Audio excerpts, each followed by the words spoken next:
Pledge of Allegiance. I pledge allegiance to the flag of the United States of America and to the republic for which stands one nation, under God, indivisible, with liberty and justice for all. Thank you.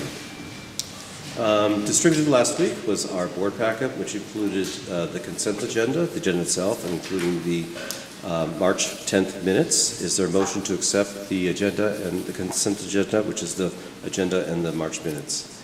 So moved. Is there a second? Second. All those in favor, say aye. Aye. Thank you. Citizens' comments are next. Are there any citizens to be heard today? Any citizens? I don't believe there's anyone on the line, so hearing none, we'll move on to the finance report. Mr. Snippert, will you be presenting that? Yes, I will. Unfortunately, April tried today, but she could not make it and went home sick, so she left me to go over the financial report. So included in your packet is our statement of activity associated with the authority's actions from January through March of 2025. Total revenues totaling $808,748.22, and total expenditures totaling $733,956.92. Statement of financial position is also included, including all of the authority's current assets across its bank accounts, property holdings, and the like. The check detail from March of 2025, detailing all the checks that were written out of the Redevelopment Authority, along with the Redevelopment Authority's bank reconciliation report for your acceptance. Any questions?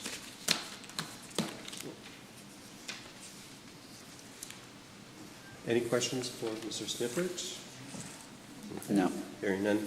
Thank you, Mr. Snippert. We'll move on then to the item D, which is the report of the Executive Director. And first up is the Solicitor's report. Good afternoon. Good afternoon, Board. It's nice to see you. It's nice to be here. You would have received within the board packet last week the chronology of the items that are to be reported today. Number one. That's been ongoing. We have put out a proposal, an amicable resolution on this one. It was never signed. Time expired. So what we did is we paid back due taxes, paid the municipal liens, and submitted the balance of the amount to the attorney, made payable to that attorney. We had previously tried to enter into an agreement directly with the prior homeowner, and they dropped off the face of the earth. Yeah. So what I wanted to do was twofold, was to make sure that the attorney was going to be taken care of for the time that they had, but then putting the burden upon that attorney to find his client to get him paid the net difference. So that's why we followed that procedure with regard to number one. Number two is, and if it's okay with the board, I'm going to go down and identify them as number two. It's their numerics on the left instead of the full addresses. Number two, this is another distribution we're going to make. We have 2 adults and we have 2 minor children. We have reached out and have talked to the adults and the guardians for the children. So we have in process, we'll be distributing here very shortly, the checks to the adults and then opening up 2 accounts at Marquette Savings Bank for the minor children. Again, the guardians for the children are okay with that. They would actually prefer that. So that's making everybody happy. I'm delighted to report, and you would have received the report on number 3, and it has been radio code silent with regard to that since that decision.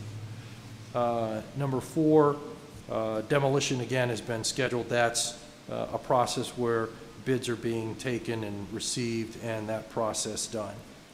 The industrial lots, which we've talked about over the past couple of months, again, what I did after the last meeting is I took those title searches on those 5 properties, And again, I kind of took the laboring oar because we were hoping to get this done by year end. But what I did is I put together the deeds from those property owners. And there are a couple of different property owners because there's 5 industrial lots, and we want to make sure that we're making sure that the right party or entity is conveying it to the redevelopment authority. So I put together the deeds, submitted them to Attorney Fessler. He was to speak with his representative on Tuesday, have not heard anything. I'm gonna email him, and we'll CC Aaron either tonight or tomorrow. It's been a week to find out where it is. We just need to know what they're doing, where they're going, and how they're going to get there, and how we can be a part of it, if at all. But what I wanted to do was I wanted to prepare the deeds so that I wasn't relying upon their local attorney to do it or their corporate attorney to do it. So I wanted to do the deeds in a way that would be acceptable to me as the solicitor for the redevelopment authority. So that is done. We're waiting to hear on that. Number 6, again, there are 2 proposals that have come in for properties for the county of Erie. That's almost kind of a wait and see situation because we need to be sure that the county of Erie process is followed properly with regard to the acquiring of those properties. So once we have all of that, then we'll know a little bit more on how that's going to happen and when, quite frankly. Number 7 is a pleasure to report and to, after this month, take off my memorandum and my list. This is a success story. It's taken a while. You'll see that the agreement was originally entered into December 4, 2023, but then all the work was done, all the inspections were done, so as of April 3, 2025, a certificate of completion was filed, and we have now washed our hands of it. So this is again evidence that what we're doing and our expectations are fair and reasonable and can be done. Okay, so the pushback that we get, to my point, is really unwarranted because here is a success story for 717, 719 West Fifth Street. Number 8 already needs to be modified a little bit. There are now 13 properties that are candidates for eminent domain. We've ordered the title searches or the bring downs. And here, and to give the board a little bit more of a background as to how it was handled in the past, that is not going to be handled that way going forward. We would have filed these in bulk, and then we would have resolved some of them, but then have to carry on with other ones. So when we were filing them in bulk, the caption was huge. It was a kind of a learning curve. The caption was huge, but as I'm in court, we're striking off certain ones, and we're trying to get the court to focus on one of, for example, 23 that I filed at one time. Huge mistake. Not doing that anymore. So what we're doing is we're getting the title searches on all of them, independently analyzing and say, okay, these really don't have any problems. These just have lien problems that we think we can get rid of. These have maybe old mortgage, people who've passed away, and other problems. So we're going to break them out that way so that we can get through the ones that are the easiest and prioritize the ones that are more difficult. Because the court, I'd walk into court and they'd go, Gene, which of the 23 are we here for?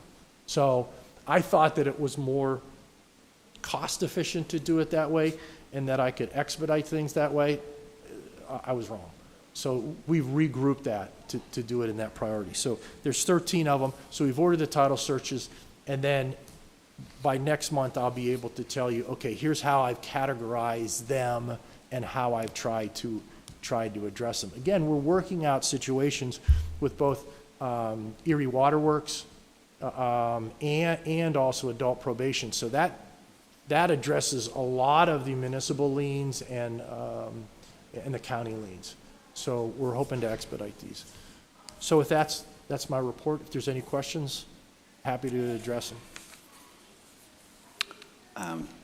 Madam Chairman, I do have a question. Yes, sir. Relative to number 3. Is there a time limit on the appeal for that particular decision? That's what I'm trying to, so it's, the question really is twofold. Okay. Is there a time frame on when they can appeal? And let's say that they do appeal.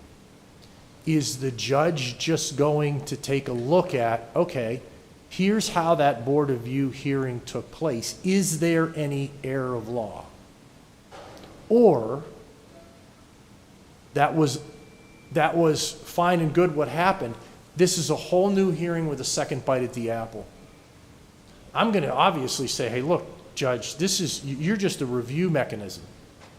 You know, here's what happened. Here's everything that was presented.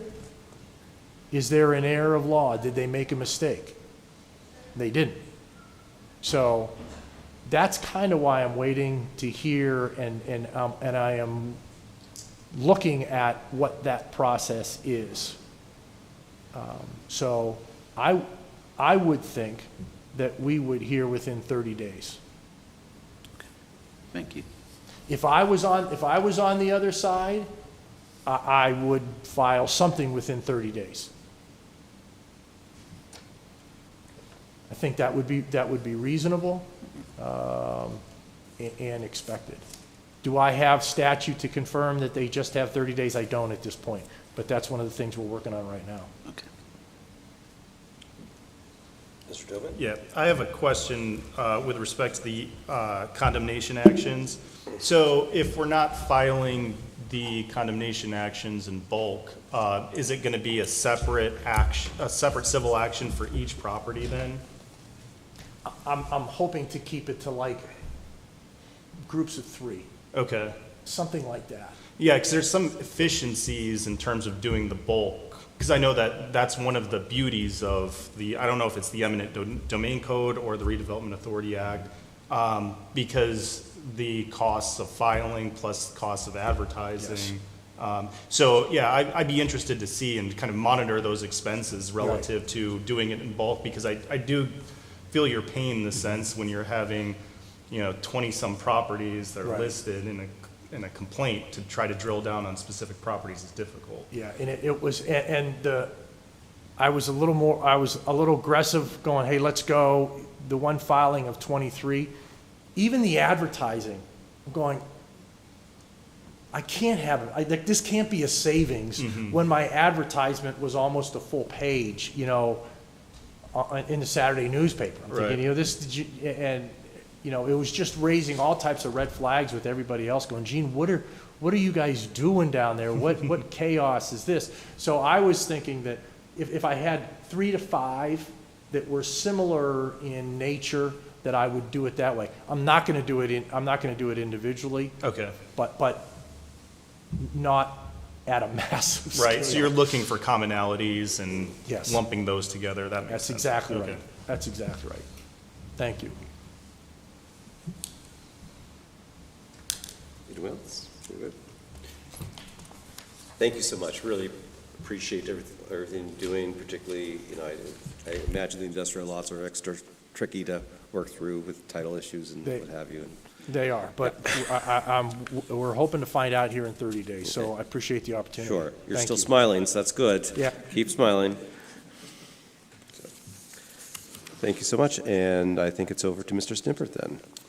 Thank you very much. Included in your packet and provided to you last week is the Executive Director's Report for April 2025.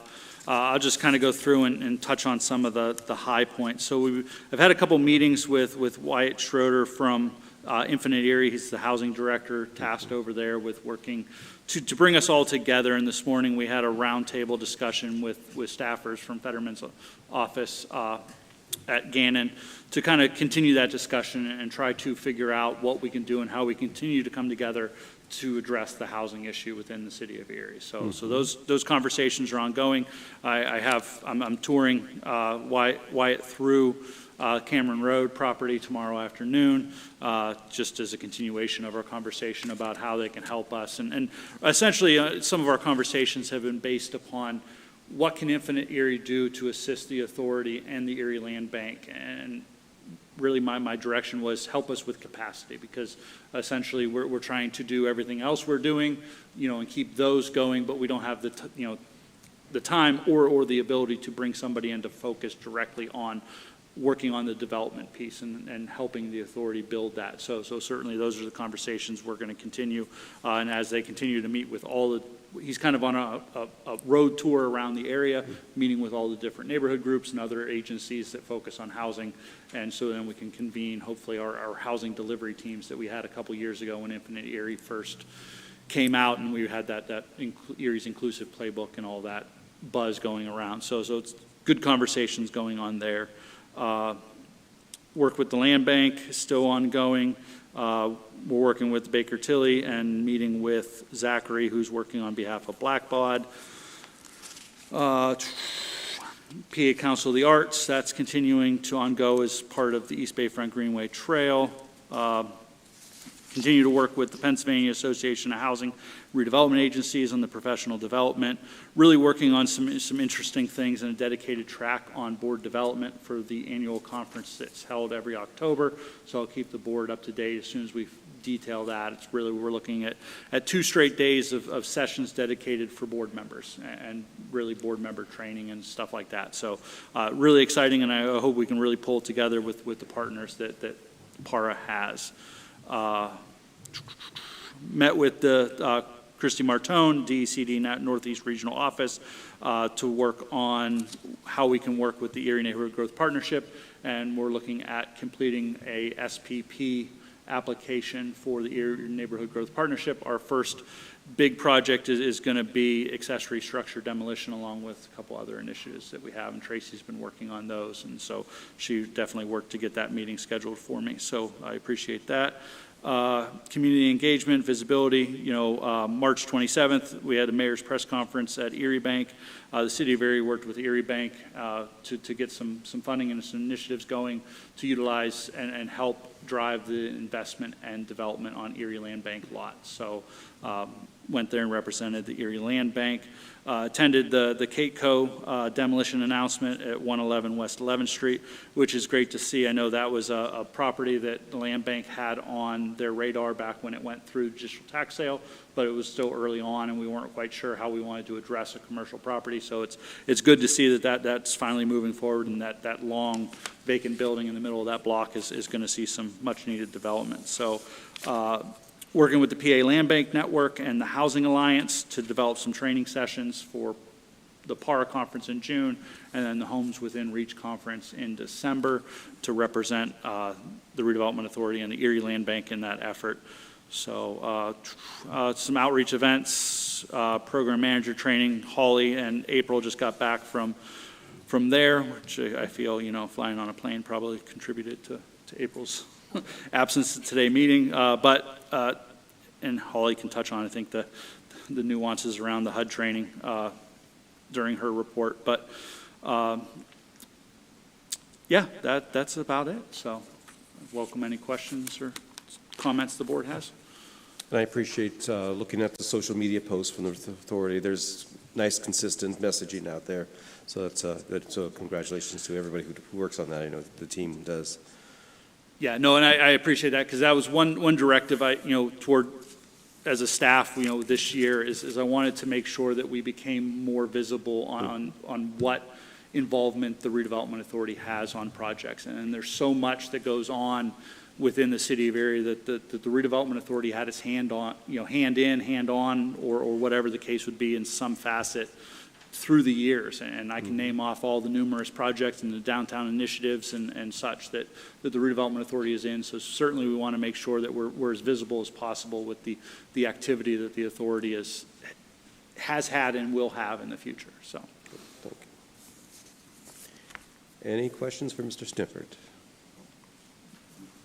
Hearing none, we can move on to our agenda under unfinished business. So I think Holly's the star of our show, right, Ms. Cook? Are you ready to deliver housing rehab report, right? Yes, sir. Hold on. sorry, short person at work here. No pressure or anything. Right. Thank you, sir. So we've been holding a whole lot of contract closings, which is good to see. That means projects are moving, and hopefully we'll get really moving as the weather consistently Yes. improves, rather. Our old lead grant is right where we want it to be. We've actually got more approved applications than we need to hit our benchmark, so that's very exciting Good. news. I think we've got 2 more to complete to have the grant finished. And then the new round of grant funding for the lead program, everything's done, signed, submitted. We're in the mandatory 15-day HUD waiting period, assuming nothing goes sideways there. We're scheduled to have a release of funds on or about April 28th. So that would be great if that happens. I'll skip some over this other stuff. Healthy Homes, we're actually going to be able to get through a few more projects than I had anticipated, because we've had a few lower cost projects come Okay. through, so that's awesome. The more homes we can touch with that, the better. We still have over 500 applicants on the city wait list. Those are people who don't qualify for anything else that we have and are just hanging out waiting for funding. So roughly $12 million worth of work, if you're wondering. I was wondering. Yeah. Any chance, is there any reallocation of any other funds, either with the city or the county? Have we done any outreach or any of those possibilities? There's nothing more available. Okay. Yeah, and these are ones that, we've already vetted to see if we could get them through, the lead program or something, and they cannot. So as of right now, yeah, we would need an infusion of about $12 million to address the waiting list, just for the city waiting list. Okay, wow. And then moving on to the county, the whole home program is really picking up now. Now that we can process applicants from Mill Creek, Fairview, Harbor Creek, we're busting those like crazy. And of course, as weather becomes more favorable and conducive to exterior work, those will move a little faster. We actually have some applicants going for McCain CDBG, which is huge. And in addition to those city wait lists, we've got over 80 applicants on the county wait list. So have a few potential new contractors who are expressing a little bit of interest. So we're trying to see where those go. I'm trying to get one nailed down for a meeting to come and meet with us. He's actually from Titusville and is interested in coming up to do work possibly. So. Is there And the supply of contractors is otherwise still tight, or is it improving, or which one? contractors in general? Oh, God, I just- don't know what I thought you said. I'm sorry. We've I'll got enunciate. roughly 15-ish that bid on projects, still 4 for lead. We do have a lot of interest in, from 5 different parties about getting their lead supervisor, which could potentially lead to more Okay. firms being able to bid on lead jobs, which would be massive. That's really what our goal is with all these training classes we offer. And hopefully, as the ECATS construction trades grows, hopefully we'll maybe start getting workers in the community from them. As such, we did have another successful EPA RRP class held at ECAT on the 28th. 11 new individuals completed that certification. And we had a nice mix this time of ECAT students, their trade students, landlords, contractors, and a property manager who's also a real estate student. We've got all our classes scheduled out for training for the year for RRP, as well as lead worker and lead abatement supervisor. So that's nice. We have a whole year planned. And then, as Aaron said, April and I had the privilege of attending semi-program manager school last week. So we found out just days beforehand that the HUD staff was not permitted to travel at this time. So they encouraged us to still attend. It is a co-hosted event with the Building Performance Association. They host the National Home Performance Conference, which Program Manager School has been attached to these last few years. So they encouraged us to go. There was still value. Sure. It seems as though maybe HUD had arranged to have some other people present some of the things they had planned on presenting on in their stead. So there was still value in being there. But it looked a little different than usual, which, I mean, there's some benefit. There were some conversations, I think, and points addressed that I think sometimes people are not always comfortable addressing with HUD staff in the room. So that was good. But yeah, different. Different, yeah. I know in my career it was always beneficial to have the HUD staff present. Correct, yes. So that you have one-on-one conversations or off-the-record conversations sometimes, and you learn so much that way. And unfortunately, given the federal cutbacks and everything, that's certainly a Yeah, challenge. and I certainly feel for new grantees Yeah. who have, at least I have the benefit, I'm a new program manager, but not new to the program, and our staff is very seasoned, so, Aaron and Pat are excellent, benefits for me to have, resources to have, and a lot of these new grantees, they did not get what they needed, so that's the downside. It was good for the rest of us, but probably not so good for them. Okay. But otherwise, good experience for April and I, except for April's germs, which she better not have shared with me. Any questions on that particular program? Thank you. Appreciate all the work that you're doing, and really helps. So we're on to the East Bayfront Greenway Trail. The bid was circulated about a week or so ago, and again included in our packets. Aaron, would you want to tee us up? Absolutely. So on the agenda today for approval is the bid award for the East Bayfront Greenway Trail in cooperation and working with LSSE as our landscape architect and consultant through the bidding process. We put it out to bid early, or it was early in March, around about the 1st of March. We received 5 bids on the project from various range of entities, with the winning bid being Cronin Enterprises LLC at a total of $575,464. They came well recommended by LSSE, who has had them work on other projects down around the Newcastle, Pittsburgh area. So everyone felt very comfortable, and I feel very comfortable putting this forward in front of the board with a recommendation to enter into this contract and get this very important and integral project moving to bring some public investment to a otherwise non-invested area of the city of Erie, and continue that investment and hopefully drive some additional funding from the state of Pennsylvania and other funding sources as we continue to apply. Well, I know it's been a considerable amount of work, and it's been in the works for well over a year with a number of planning meetings. And I know our colleague Ethan Tabakin has represented the authority at some of the planning meetings, so appreciate his work for the record. Were there any questions on the bid proposal or anything since we've discussed? I just want to mention, if possible, if we can want to reach out to organizations like the school district or something, maybe help supplement the Greenway Trail projects, if there's small projects that other community groups could add as appropriate and when appropriate, to consider that as well. Absolutely. Not knowing the details, and I don't want to add any more complications, certainly, but if there's an opportunity to engage folks, maybe there might be. Absolutely. So we have a resolution to adopt, so, correct? Any questions on the resolution that was in our packets?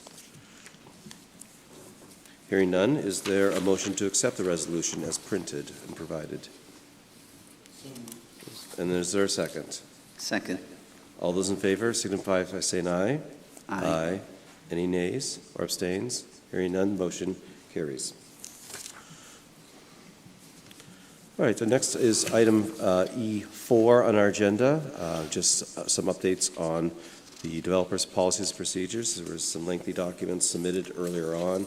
I think that Mr. Snippard was providing us with just some updates. Anything for the good order of the record? Right, yeah, so just some policies, to clear up some policies and procedures associated with our development proposals and the conveyance of properties with structures or properties, vacant properties for development, so that there's some clearly defined policies and procedures that we can post on our website, provide to potential developers, and also supplement and the development or developer agreement for development of those parcels. So just kind of compiled it into a document with some definitions and some policies and some procedures to help clearly articulate what is the requirement of those developers on these development agreements.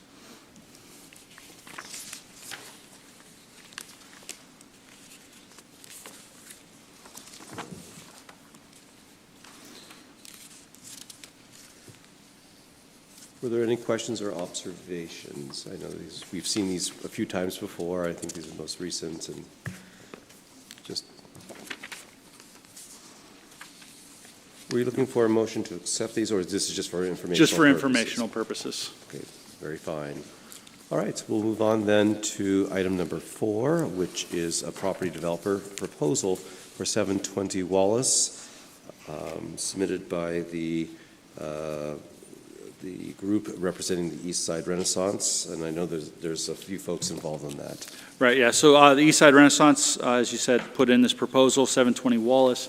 It was a condemnation acquisition under the ARPA Blight Mitigation Program. It is a property that resides within the East Bayfront Greenway Trail area and that East Bayfront neighborhood. It's a stable property, and certainly East Side Renaissance being an organization that is focused on the revitalization of that Parade Street corridor and the neighborhoods that flank that corridor. They had received some funding to facilitate the rehabilitation of these properties. They have a very detailed plan as far as what they would like to do. They're developing some of these properties they're acquiring into home ownership opportunities, other ones into rental investment opportunities, but essentially to try to work on affordability, but also to provide that investment of revitalization within the neighborhood and continue along, side by side with our mission for neighborhood revitalization. So their proposal, and as with many other ones, certainly they're a neighborhood organization, in essence, focused on neighborhood revitalization, so we want to support them, and so that's why I feel comfortable putting this proposal in front of the board for acceptance for them to enter into a development agreement with the Redevelopment Authority. And I think that they've done a good job in surrounding themselves with professionals to help support the efforts and everything, so it's a plan, part of a larger plan, I think, that is well thought through and supported, so I certainly don't have any questions and would recommend us considering it. Gentlemen, ladies, anyone else have any questions or comments? All right. No action is required at this point, right? I need the board to accept their proposal. Forgive me, you did mention that earlier. So is there a motion to accept the developer's proposal as presented to us? So moved. Is there a second? There is a second. Thank you. All those in favor signify by saying aye. Aye. Aye. Anybody opposed? Any abstains? Hearing none, motion carries. Item E, any other business? Is there any other business to conduct for the good of the order? That is all I have. Friends out in the audience, any business? Monkey business, anything? No, I'm kidding, okay. Hearing no other business, any announcements? Everybody doing okay? Happy Monday. Thanks for everybody's work, appreciate it. With that, we'll adjourn. Thank you so much.